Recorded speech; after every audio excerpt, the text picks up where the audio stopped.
So I mean, he's made some points, and I expect that from, Sammy. I mean, it is what it is.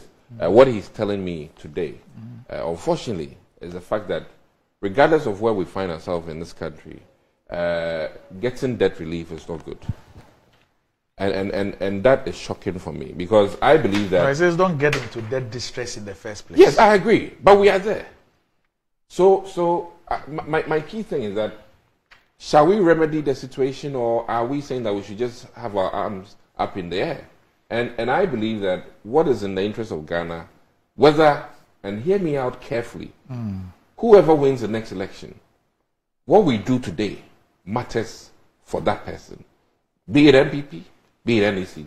And as a responsible government, I believe that the measures that have been taken now, as of today, are in the best interest of Ghana, regardless of who wins elections next year. And I know that in his heart, he knows for a fact that if you owe and you are forgiven and your interest is reduced, it is a positive thing.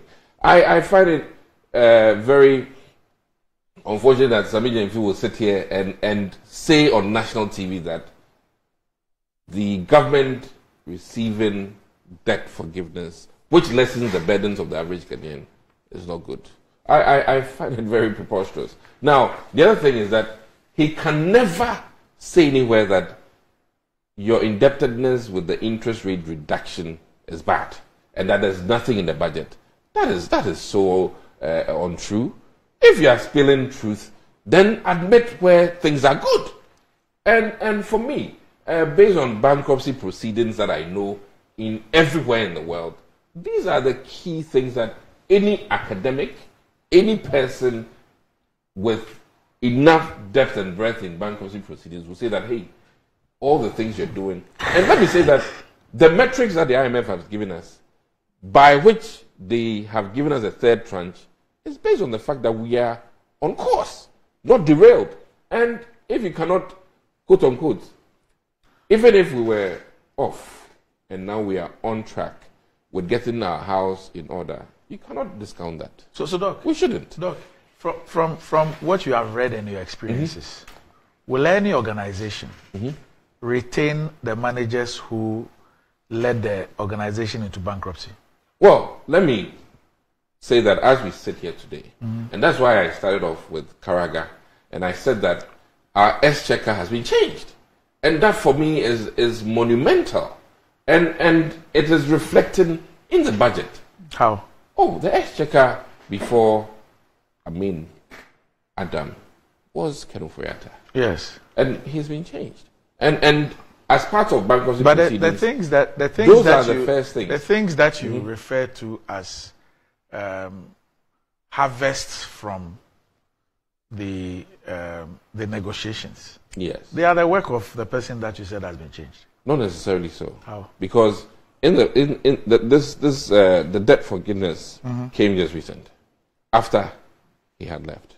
Yeah, but the engagements the engagement did not everything, land and the domestic party did it. Eh? The engagements, yes, up until he left, had not landed us in. You mean we had not completed it? Correct. Yes, but he had secured a commitment letter, for which reason we were even given the second tranche. He had done the domestic one. We're talking about the third tranche. Now, yes. The other key thing, you asked me the retention, and I've said that in line with what you're expecting, the exchequer has been changed. And that is monumental. And even that, I'm not here to say that I will not blame. We should commend. I will not necessarily blame an exchequer. For example, the budget that was presented. And let me add one before we forget. It is not Nante's budget. Plainly written here, I deeply empathize with fellow Ghanaians. So for Sammy to sit here and say that we don't empathize, I this is Finance Minister's words, not my words. I deeply, and this is on page 2, first paragraph. Mr. Speaker, it has indeed been a difficult time, and I deeply empathize with our fellow Ghanaians. So my thing is that, listen, I appreciate what Sammy wants to do, but the positives must be heard by the Ghanaians. And every banker, Which business positive person. is what? Debt forgiveness. Oh, listen. Are you? So let me let me do the devil's advocate thing here. So I mean, should the NDC win next year, would you ask for debt forgiveness? Well, It's a yes or no. listen. Would you? Listen. Would you plead that your interest rates are reduced? Listen. It's a yes or no. We can ask tell for me. if we ask for debt forgiveness and we get debt forgiveness, Would you ask?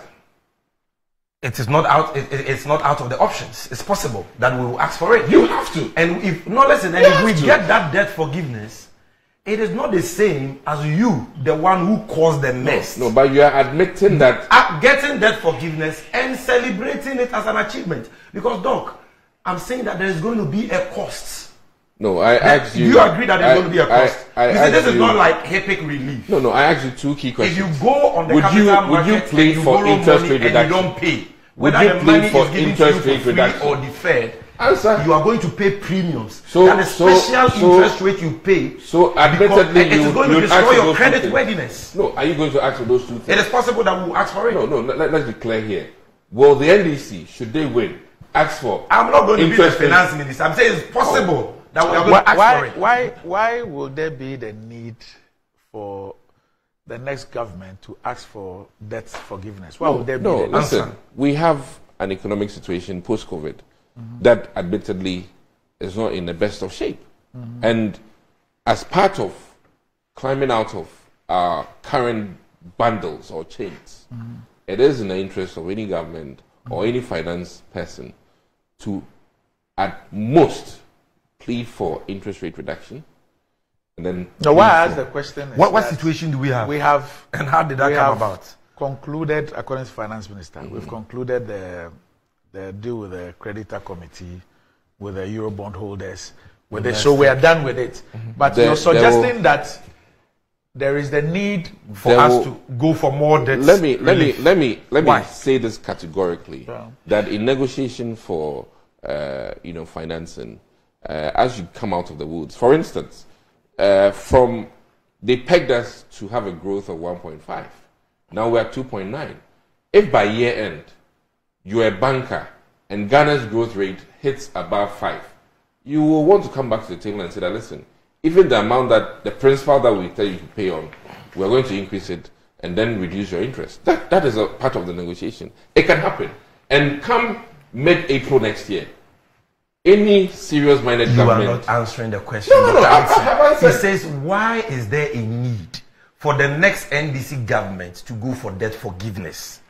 It is because you have plunged us into bankruptcy as a result of your reckless borrowing. So you should be the last person. My to question was celebrate that, debt will you ask forgiveness it? as an achievement? And you have to. That's the point we are making. It is. Why is Cote d'Ivoire not begging for debt forgiveness? If you somebody who have free debt, Sammy, why is so good? They all Sammy, know that it will come at a you cost. are- No, you have a see, legal mind. Let's understand that you have a this thing legal is mind. not free. Sammy, It You will see, come at a huge cost. interestingly, yesterday with Desi, you have a legal mind. yesterday with Desi, my young friend You have to who does the appreciate trends, it. the issue of this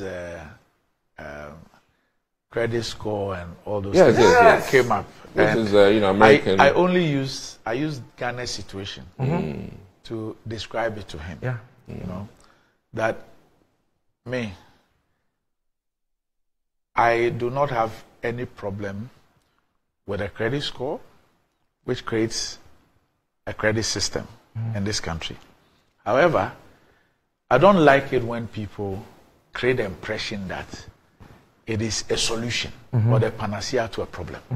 Because at the end of the day, how do you build credit? If you go and take something, how do you build a credit score anyway? You go and take something on It's credit. paying back. It's the paying back. Whether you're able to pay back or not, which determines your score. So the key thing is the people's ability To pay back. to be able to pay back whatever they go and take on credit. And so your credit score, whether it is positive or negative, good or bad, is dependent on Ability to pay. your ability. And not that I system use person. Ghana. Yeah.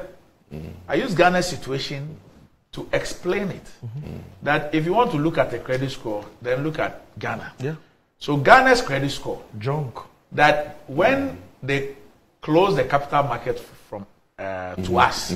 It was when the investors realized that we are not in a position to pay our debts. Yeah. And this was long before we declared the default. the December default. Yes. 2022. But they had taken that decision because increasingly they could tell. They look at the data, everything.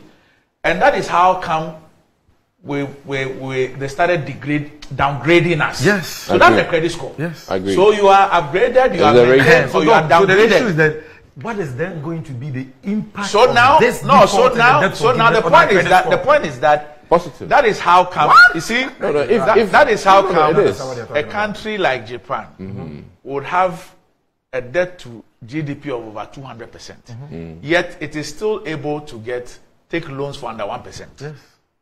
Yeah. Because of They are less the risky. score. Because they pay. The They are credit less score. risky. Yes. They are able to pay. And that is how come Yes. somebody might have a debt to GDP of 70%, yet the person will be borrowing at 9% Yes. and 13%. Yes.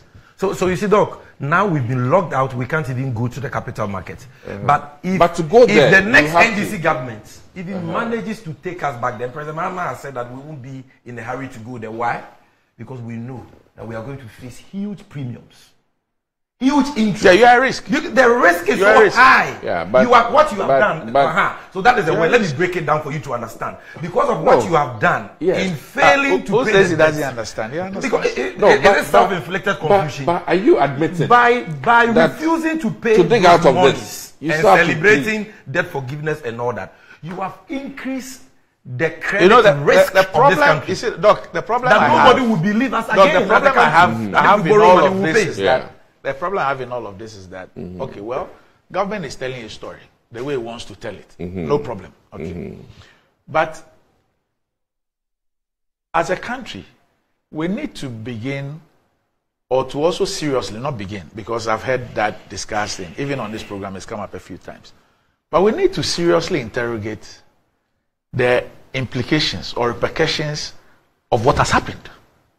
Oh, Whether it is investor confidence.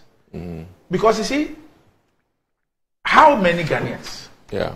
who have gone through Bankruptcy. the DDEP, how many Ghanaians would have the confidence to say that tomorrow government of Ghana Treasuries. is floating a bond? So I'm going I'm back going to there. buy back again. And even if you're going to buy, what would be the interest? Yes. So I'm going to go back there. in concluding my remarks, I think that Conclude with an apology for listen, and on behalf of Bawumia and your government for destroying the economy. the empathy bit is largely about understanding the pain of the average Ghanaian and many investors who have lost, and that nobody has hidden from that. The MPP, has been with us, and the key thing and Why don't you want to take responsibility? I don't understand. Oh, You see, there's one thing what- saying I empathize with people suffering. But even in this statement, you go blaming COVID, Russia, Ukraine oh no, for where we are. Yes. no. You're not taking This is responsibility. I think, admittedly, this finance minister, in fact, reduced the number of times he wrote COVID in the state. But he still wrote it. I think. So it's I about think, the I think reduction no. Listen, in my the point is that, frequency and of that the is, COVID excuse. Well, it's an improvement. I mean, we have to listen. Doc. Okay, This is where we have sunk to. It's give how credit low. where it is. But It's an improvement. Sammy, listen. You have a legal mind, and I believe that even. Why do you keep saying I have the legal? No. Let me. It means you're a lawyer. What I'm trying to make a point is that You're a listen, trained lawyer, aren't you? Yeah. because of your training, it can't be that the defense lawyer will have nothing positive to say about the prosecutor.